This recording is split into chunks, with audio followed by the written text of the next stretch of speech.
साथियों, RPSC first grade हो या सेकंड ग्रेड, मैट्रिक्स या डिटर्मिनेंट्स ये ऐसे टॉपिक के जो आपका पीछा नहीं छोड़ते हैं। और मैट्रिक्स के अंदर ए इनवर्स जो निकालते हैं, इनवर्स मैट्रिक्स, वो 3x3 मैट्रिक्स का पूछा जाता है। अब उसमें अगर आप एडजॉइंट ए निकालोगे, फिर मोड ऑफ ए निकालो और फिर डिवाइड करके ए इनवर्स निकालो, काफी लंबा प्रोसेस लगता है। मैं आपको बिल्कुल शॉर्ट के अंदर बता रहा हूँ, बिल्कुल सिंपल तरीके से बहुत कम टाइम में ए इनवर्स निकालना, जिसमें आपके एडजॉइंट जो सेकंड्स के अंदर निकल जाएगा और ए इनवर्स उससे फाइंड हो जाएगा 3x3 मैट्रिक्स के लिए।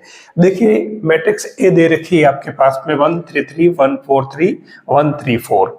हमें निकालना ए इनवर्स, और आपको जानकारी होगी कि इसमें ए इनवर्स निकालने का जो तरीका है, हम जानते हैं adjoint of A upon mod of A.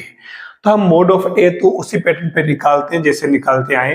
तो मैं मोड ऑफ ए पहले निकाल लेता हूं, देख लीजिए क्या होगा। 1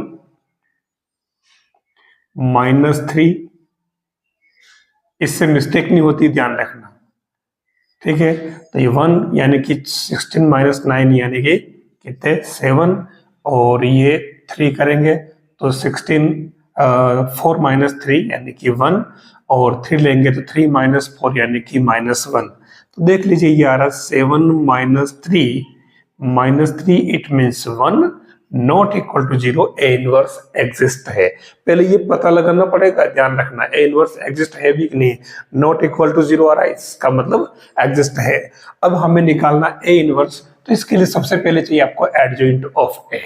इसके लिए आप क्या एक काम करें, इस R1 और R2 को फिर से रिपीट कर लें, 1 3 3, फिर R2 को भी रिपीट कर ले 1 4 और 4, ठीक है ना। 4 क्या 3, लेकिन ध्यान रखना 1 4 3 रिपीट कर लिया। ये आपके R1 रिपीट किए, ये R2 रिपीट किए। ऐसे ही आप C1 और C2 को भी रिपीट कर ले, तो 1 1 1 1 एंड 1, फिर 3 4 3 3 और 4, ये रिपीट कर लिया। अब हमारा काम क्या होगा, हम इसमें सबसे पहले जो R1 थी, इस R1 को पूरी तरह से रिमूव कर देंगे, और C1 था, इसको भी पूरी तरह से हम रिमूव कर देंगे। अब हमारे पास में ये जो सिस्टम बता है, हम इसको लेते हैं और इससे देखिए एडजॉइंट ऑफ ए कैसे हम डायरेक्ट निकालते हैं। आप क्या करें, 16 - 9 यानी कि 7, ठीक है। 9 - 12 यानी कि -3। आप रो में लिखेंगे, कॉलम से स्टार्ट करके लिखेंगे रो में, ठीक है, क्योंकि एडजॉइंट ऑफ ए ट्रांसपोज से निकालते हैं इसलिए। फिर ये हो जाएगा 9 - 12 यानी कि -3, ये हो गया। फिर 3 - 4 यानी कि -1, 4 - 3 यानी कि 1, और 3 - 3 यानी कि 0, ठीक है। सेम ऐसे ही 3 - 4 यानी कि -1, और 3 - 3 यानी कि 0, और 4 - 3 यानी कि 1। ये आपके एडजॉइंट ए आ गया।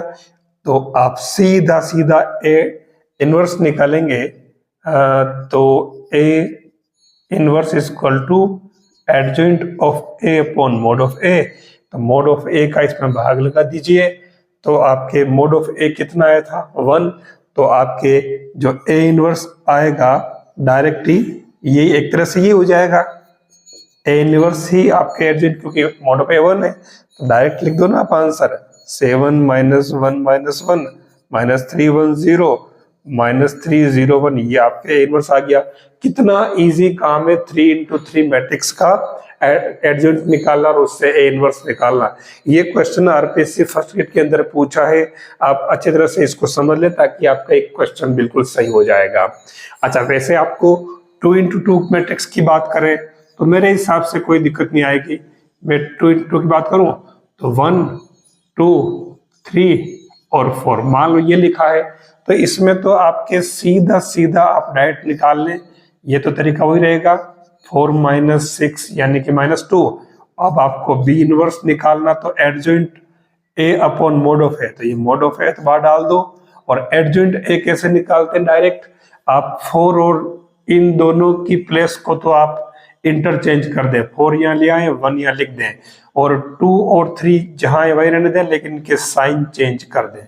ठीक है, यानी कि फाइनली बी इनवर्स क्या आया आपके, ये -2 से डिवाइड करें तो -2, 1 और ये 3/2 और -1/2, ये बी इनवर्स आ गया। यानी 2 into 2 के लिए तरीका डायरेक्ट ये रहेगा। लेकिन ये वाली चीजें आजकल नहीं पूछी जाती, पता होना जरूरी इसलिए बता रहा हूं, क्योंकि किसी क्वेश्चन में आपके काम आ सकता है इसलिए।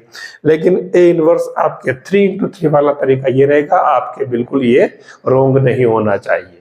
देखिए मैंने लिखा, पहला है idempotent matrix, nilpotent matrix, involutory matrix, singular matrix, इसमें एक और आएगा नॉन सिंगुलर मैट्रिक्स और ट्रायंगुलर मैट्रिक्स, और एक और लिख देते हैं नल या फिर जीरो मैट्रिक्स। तो जो खास तौर से सबसे पहले लिखा मैंने आइडेम्पोटेंट मैट्रिक्स, तो मैं इस मैट्रिक्स की अगर बात करूं तो इसमें रूल्स लगता है हमेशा ही याद रखें, A square equal to A cube equal to A, और इसी प्रकार से A N equal to A आ जाता है।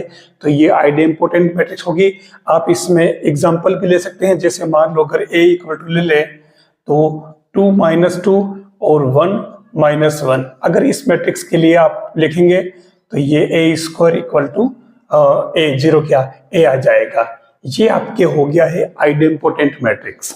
ठीक है, फिर नेक्स्ट आता है नीलपोटेंट मैट्रिक्स। तो नीलपोटेंट मैट्रिक्स के लिए जो रूल्स है ये पहला हो गया। ठीक है, मैं इसको फर्स्ट नाम दे रहा हूं। अब मैं सेकंड की बात करूं तो सेकंड नीलपोटेंट, तो इसमें सिस्टम ये रहता है कि ए पावर के इक्वल टू 0 आना चाहिए।